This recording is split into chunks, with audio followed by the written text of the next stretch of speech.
마침이 썩 밝은 얘기는 아닌데요. 이분들 승남? 예, 왜 이럽니까? 제가 좀 고민을 해보니 네. 이제 검찰 관련 사고가 많이 터지지 않습니까? 견제받지 않는 권력은 위험하다라는 정석이 있습니다. 예. 검찰 권력이 견제를 받지 않는다. 이게 무슨 얘기냐면 YS 정권, 문민정부 이후에 과거 군사정권 때는 기무사, 예. 안기부, 검찰 소위 정보기관이 상호 견제와 균형을 이루고 있었습니다.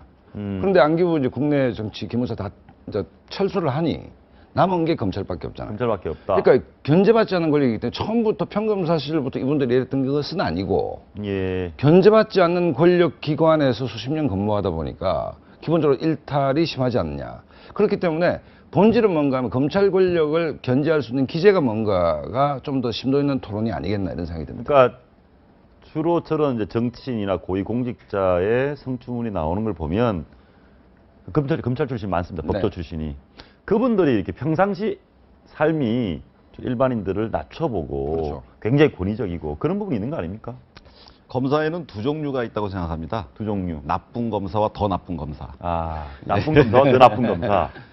사실 아무래도 검찰이 수직적 직장 문화가 있지 않습니까? 예. 예전에는 높으신 분들이 식사하러 나가기 전에는 저 밑에 있는 검사들은 식사하러 나가지도 못했죠. 예. 예, 그런데 익숙해져서 아마 이런 일들이 벌어지는 거 아닌가 싶습니다. 청와대 근무하셨으니까 청와대에 파견 와 있는 검사들은 어떻습니까? 법조인들이 청와대 들어오면 굉장히 얌전하고 겸손합니다. 밖에서는 나쁜 검사, 더 나쁜 검사밖에 없는데 청와대 가면 얌전하다. 아니 뭐 청와대라는 기관 자체가 센 데가 있고 뭐 예. 자기들보다 힘이 센 분들이 많이 계시니까 거기서 낮추겠죠. 낮추는데 어찌됐든 뭐 검찰 관련 사건이 계속 터지는데 이 부분도 예를 들어서 좀 정리를 해보면 뭐 지금은 공방 중이니까 예. 뭐 단정적으로 얘기할 수는 없는데 연세 드신 분이 제가 몇 년 전에 어떤 뉴스를 보니까 저 골프장 관련해서 굉장히 어떤 소송들이 있었던 것 같아요. 그래서 전직 총장 이분이 이제 아마 뭐 명예회장 돼 있는데 기숙사를 갑니까?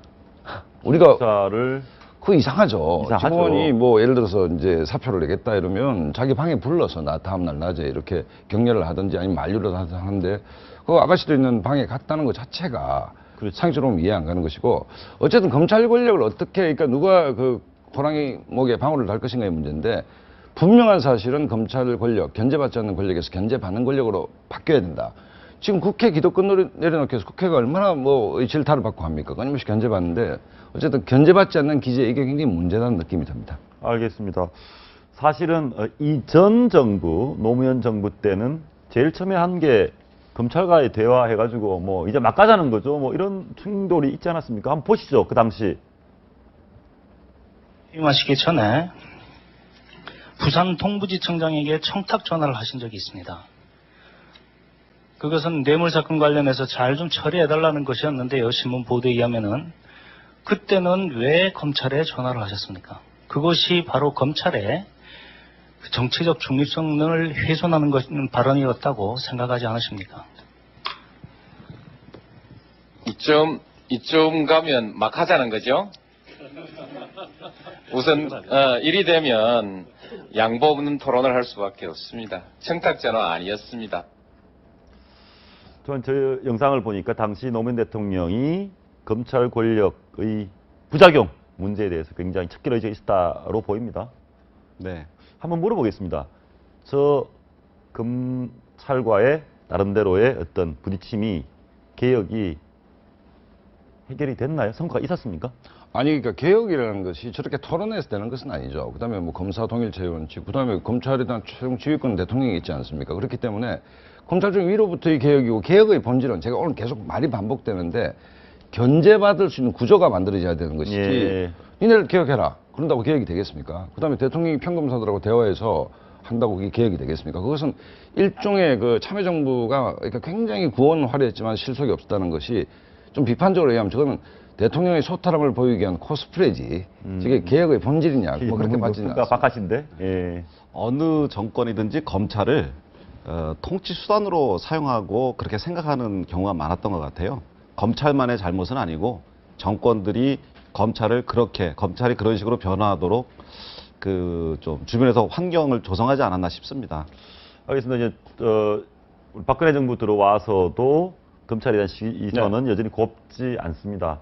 혹시 이런 질문 드려도 될지 모르겠는데 지금 현 정부, 박근혜 정부에서 뭐 대통령이라든가 그 이하 보좌진들이 검찰을 보는 시각은 어떻습니까? 나름 바꿔야 될 대상인가요? 일단은 검찰 개혁이 매우 중요하죠. 검찰이 우리 사회에 상당히 중요한 위치를 차지하고 있고, 그리고 또 다른 그 여러 기관이나 여러 사회 계층들을 개혁하려면은 검찰을 또 활용해야 되지 않습니까? 예. 그럼 다른 계층들이나 다른 기관들을 개혁해야 되는 검찰이 깨끗해야 되죠. 그래서 검찰 개혁을 최우선으로 하고 있고, 그 위에 그런 깨끗한 검찰을 가지고서 다른 여러 사회 계층들을 갖다가 깨끗하게 만드는 노력들을 좀 기울이고 있습니다. 진짜 하나 더 물어보고 싶은데 전 심리를 모르겠어요. 그 최고위직까지 하신 검찰총장이라는 분이 본인 실수 하나, 본인의 과오 하나가 전 조직에 누를 끼치는데 그 최고위까지 가신 분이 왜 저러고 싶나요?